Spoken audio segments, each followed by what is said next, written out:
Assalamualaikum warahmatullahi wabarakatuh. Waalaikumsalam warahmatullahi wabarakatuh. Alhamdulillah. Bagaimana kabarnya ibu-ibu semua? Alhamdulillah sehat, luar biasa. Luar biasa sekali ya. Alhamdulillah, bersyukurillah kita panjatkan pada puji syukur kepada Allah Subhanahu wa taala yang telah melimpahkan rahmat kepada kita sehingga kita bisa bertemu di sini dalam acara penanganan bencana gempa bumi ya. Terus sama-sama kita tidak lupa curahkan kepada junjungan besar Nabi Muhammad SAW yang kita nantikan syafaatnya nanti di yaumul akhir nanti. Terima kasih kepada Ibu Lestari yang sudah membimbing kita dan selaku dosen mata kuliah manajemen bencana. Terima kasih kepada Ibu Setianingsih yang sudah menyampaikan mata kuliah bencana. Ini sekarang kita akan langsung saja untuk memulai presentasi tentang penanganan bencana gempa bumi. Mulai saja. Oke. Gempa bumi yaitu gempa bumi terjadi karena pergeseran antar lempeng ya tektonik yang berada di bawah permukaan bumi. Artinya yaitu antara lempengan itu ada terjadi pergeseran dan menyebabkan energi yang luar biasa. Itu yang disebut dengan gempa bumi. Itu ya Bu, Bapak ya. Ya. Dan ini biasa dan sering kali menimbulkan kerusakan hebat dan pada sarana seperti ini rumah dan bangunan, jalan, jembatan serta tiang listrik. Jadi energi yang luar biasa itu pergeseran lempengan terus kemudian terjadi menimbulkan energi yang luar biasa ya dan mengakibatkan kerusakan pada bangunan, rumah dan jalan. Kemudian untuk penyebab gempa bumi ada 6, yaitu yang pertama pelepasan energi lempeng tektonik. Kemudian yang kedua adalah proses subdukasi, yang ketiga adalah pergerakan magma, kemudian yang keempat adalah penumpukan massa air, yang kelima adalah injeksi atau atraksi cairan, dan yang keenam adalah penggunaan bahan peledak. Oke, ya. Kemudian untuk daerah rawan gempa bumi, ini di daerah rawan gempa bumi ini ada beberapa bagian, yaitu yang pertama NAD, yaitu Nanggral Aceh dan Salam, yaitu di Aceh. Kita itu sangat rawan sekali. Pada 2006 itu terjadi tsunami ya, di sana itu terjadi tsunami.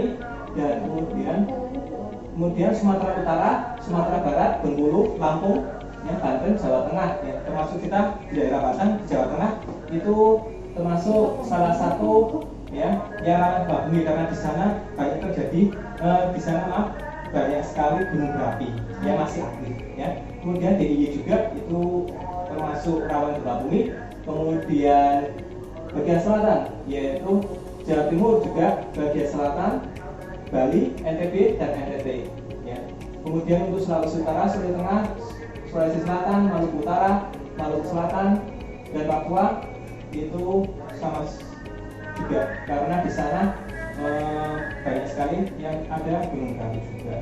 Malah yang di sini tidak ada itu di Kalimantan ya. Kalimantannya hanya di Balikpapan dan Kalimantan Timur karena di sana jarang sekali gunung berapi ya. Sehingga tidak terjadi tidak ada terjadi gempa bumi. Makanya sekarang dibangun namanya apa? IKN di sana ya. IKN ibu kota negara kita ya yang intinya. Terus mengapa Indonesia akan terjadi gempa bumi ya? Karena di Indonesia itu adalah merupakan adanya dikelilingi oleh gunung berapi yang namanya adalah The Pacific Ring of Fire ya, yaitu merupakan jalur rangkaian gunung berapi di dunia. Cincin api Pasifik membentang di antara subdukasi maupun tulisan lempeng Pasifik dengan lempeng Indonesia, Australia, lempeng Eurasia, lempeng Amerika Utara, dan lempeng Nazca yang bertabrakan dengan lempeng Amerika Selatan ya. Oke, lanjut. Nah, ini dia yang komponen-komponen terancam ya. Komponen terancam di sini yang pertama adalah perkampungan padat yang konstruksinya lemah ya. Kemudian yang kedua adalah bangunan dengan desain teknis yang buruk, terus bangunan tanah, bangunan tembok tanpa perkuatan. Kemudian yang ketiga adalah bangunan dengan atap yang berat ya. Atap yang berat itu sangat bisa terjadi sangat terancam sekali untuk terjadi gempa bumi dan rontok. Bangunan tua dengan kepala berat dan kualitas yang rendah ya. Bangunan tinggi yang dibangun di atas tanah lepas dan tidak kompak.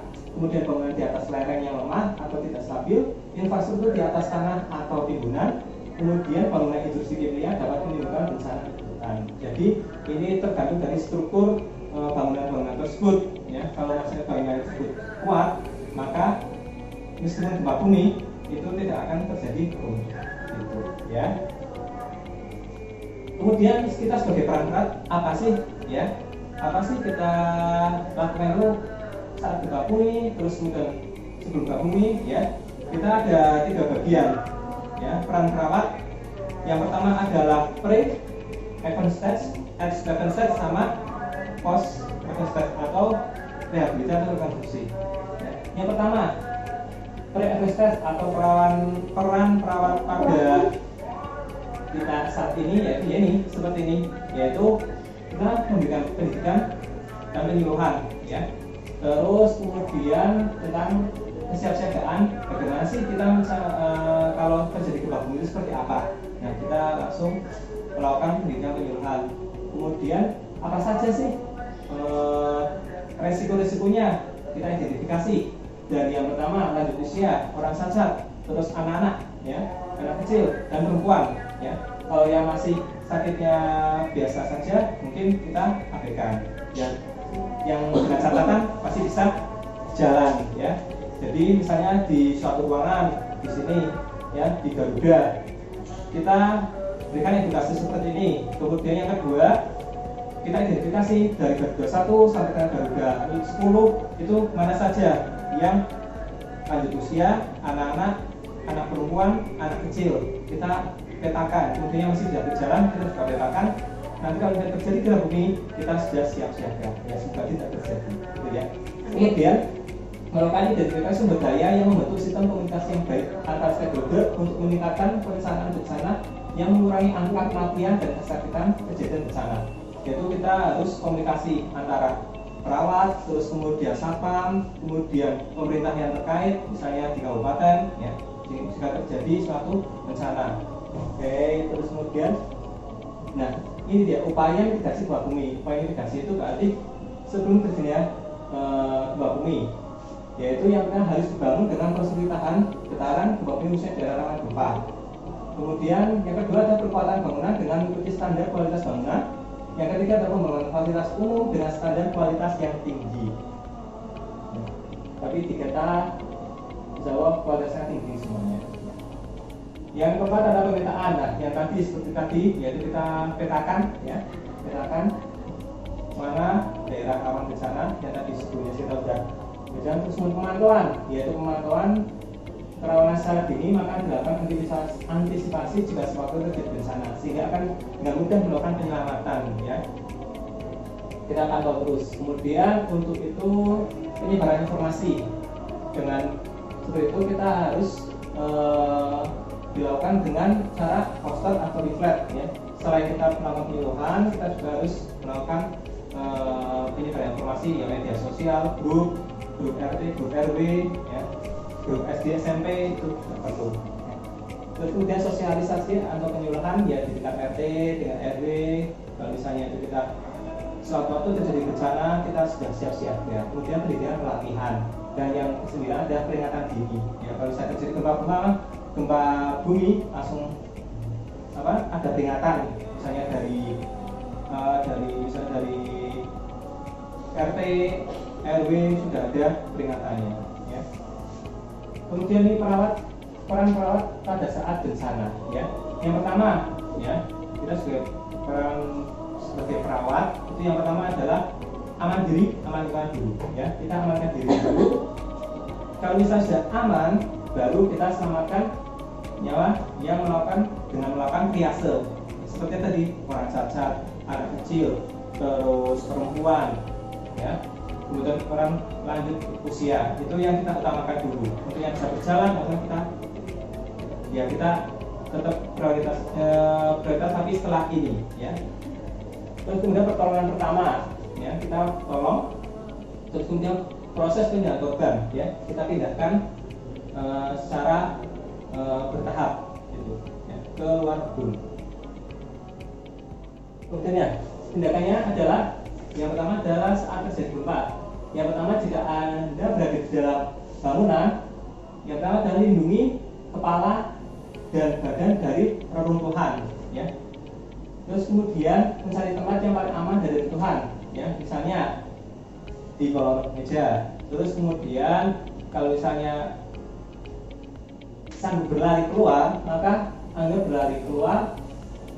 Terus kemudian cari di tempat yang lapang, hindari pepohonan, hindari tiang listrik, hindari bangunan. Sudah itu aja yang penting, ya. Kemudian jika Anda berada di dalam gedung, ya, yang pertama segera memastikan adanya guncangan gempa yang dengan bertanya pada para sekitar. Misalnya saat ini kita berada di gedung di Garuda, kita tanya sama teman saudara kita, kalau enggak kita tanya dengan pasien, ya, tanya kepada pasien, terasa gempa enggak? Kalau bisa terasa gempa, biasanya ada pasien yang keluar, mas gempa, baru kita lakukan. Yang pertama adalah matikan listrik dulu, ya. Setelah kita tanya, kemudian kita matikan listrik, kemudian menyelamatkan pasien, ya, dengan melindungi diri di bawah lindungan benda keras, ya. Dengan cara yaitu kita pilih dulu secara triase, yang lanjut usia, cacat, perempuan, dan orang lanjut usia, ya. Kemudian mengecek kondisi kedua secara cepat, ketentuan sederhana yang dapat dijadikan patokan, antara lain jika tidak terjadi keretakan atau kerusakan pada struktur bangunan, maka penghuni bangunan tidak perlu dievakuasi. Jika terdapat retakan pada dinding, ya, namun tidak sampai kepalan atas, sampai ke atas, maka bangunan tidak perlu dievakuasi. Jika terdapat keretakan pada tiap, ya, maka semua penghuni bangunan harus dievakuasi. Intinya, jika keretakannya nggak sampai semua, ya, maka nggak perlu dievakuasi. Tapi kalau banyak retakannya, ya, sampai atas, gedung paling atas juga, itu baru kita evakuasi semua, ya. Kemudian segera persiapkan proses evakuasi pasien berupa menghitung jumlah pasien, ya, kita jumlah pasien kita, kemudian kita kategorikan pasien yang bisa berjalan, ya, terus pasien yang bisa ditolong dengan petugas dengan satu petugas, pasien yang harus dengan berangkat kita harus pisahkan, ya, satu, ya. Nanti kita minta bantuan sama teman untuk mengevakuasi, ya, melaporkan kepada satpam karena adanya gempa dan penyeberangan Kodgren, ya. Jadi seperti itu. Kemudian kita menyebarkan Kodgren. Nah, lanjut, jika berada di luar bangunan, jadi di area terbuka, itu kita yang pertama adalah menghindari dari bangunan sekitar, yaitu yang pertama jangan tiang pohon atau di bangunan-bangunan. Kemudian perhatikan tempat Anda berpijak dari retakan tangan, ya. Kita jalan, kita perhatikan tempat kita berpijak apakah ada retakan-retakan atau tidak. Kemudian jika Anda sedang mengendarai mobil, ya, Anda langsung turun saja. Kemudian di tepi mobilnya kita turun, terus kemudian perhatikan tempat Anda saat berpijak apakah tersebut ada retakan atau enggaknya, ya. Kemudian jika Anda di pantai, ya, maka jauhi, siapa tahu setelah gempa bumi terjadinya tsunami. Nah, jika Anda berada di pegunungan, hindari, ya, soalnya bisa terjadi rawan longsor. Oke, kemudian peran perawat dalam tahapan pemulihan. Oke, sekarang setelah kan kita udah berbicara tentang sebelum saat terjadi bencana, kemudian ini setelah bencana, yaitu yang pertama dari rehabilitasi, yaitu bertujuan untuk mengembalikan kondisi semula, ya. Kemudian untuk rekonstruksi, yaitu membangun kembali, ya. Ingat, rehabilitasi kita mengembalikan, kemudian rekonstruksi kita membangun kembali, ya, membangun kembali sarana-prasarana yang rusak akibat gempa bumi tersebut. Kemudian upaya dilakukan yaitu adalah perbaikan sanitasi, perbaikan fasilitas pelayanan kesehatan, pemulihan risiko sosial yaitu dengan konsultasi, kemudian meningkatkan fungsi pelayanan kesehatan. Ya, terima kasih, ya. Ini sudah sampai di penghujung acara. Kita tahukan kalau misalnya ada yang belum jelas, silakan bisa bertanya tentang apa tadi. Jika ada yang bertanya, silakan dari ibu-ibu yang ada pertanyaan. Saya Pak Bawaya. Oke, monggo silakan. Nama saya Ida, saya mau bertanya. Kita kan sebagai seorang perawat ya. Terus kan rumah sakit Kim itu kan ada 6 lantai. Nah, posisi saya kan di gedung yang 6, di lantai 6. Semoga tidak terjadi gempa. Nah, tapi kalau misalkan ada gempa saat proses evakuasi setelah pemilihan pasien, boleh nggak sih kita pakai lift gitu Pak biar cepat evakuasi pasiennya? Oh iya, terima kasih Indah ya. Nah, sesuai dengan yang kita bahas tadi ya. Yang pertama adalah kita lihat kondisi pasien dulu ya. Kita pilih, kemudian kalau misalnya pakai lift itu tidak bisa karena kita yang tadi step yang tadi adalah mematikan listrik. Jadi takutnya kalau misalnya kita pakai lift tiba-tiba listriknya mendadak mati, nah itu yang malah menjadi kegawatan malah pada kita sendiri ya. Jadi kalau bisa pakai tangga lebih jelas. Kalau misalnya ada jalur evakuasi yang pakai seluncur itu malah lebih cepat lagi ya. Oke. Terima kasih ya Bu Indah ya, saya sejelas ya. Kalau gitu gantian saya yang akan bertanya kepada kita semua. Saya akan bertanya kepada ibu semua ya. Tadi kita sebagai perawat ya, ada yang pre, terus at, dan post. Nah, kita pas terjadinya gempa, apa sih yang bisa kita lakukan? Coba siapa yang bisa? Kulo Pak. Oke, monggo. Silakan, namanya siapa? Bu siapa? Bu April Pak. Bu April. Oke, monggo. Pada waktu itu ya, berarti saat kejadian gempa ya. Oh, yang pertama ya berarti kita harus menyelamatkan diri kita dulu, untuk mencegah terjadinya kecelakaan. Terus harus melakukan triase, melindungi ya, tadi yang seperti yang Bapak jelaskan. Setelah diri, terus pertolongan pertama. Setelah itu baru proses pemindahan korban. Ya, pintar sekali, bagus sekali ya Bu ya. Alhamdulillah, ternyata ibu-ibu semua sudah paham ya. Nanti kalau misalnya ada waktu, nanti kita berkumpul lagi, kemudian kita akan lakukan demonstrasi nanti untuk selanjutnya. Berhubung waktunya sudah malam dan ini kita sudah dari pagi ya tadi ya. Semangat buat Ya, kita semangat semua. ya. Oke. Sekarang waktunya penutup. Jika ada kekurangan dari saya mohon maaf, dan apabila ada yang kurang jelas nanti bisa ditanyakan saat pembagian brosur. Iya Pak, terima kasih Pak. Terima kasih. Wabillahi taufiq wal hidayah. Wassalamualaikum warahmatullahi wabarakatuh.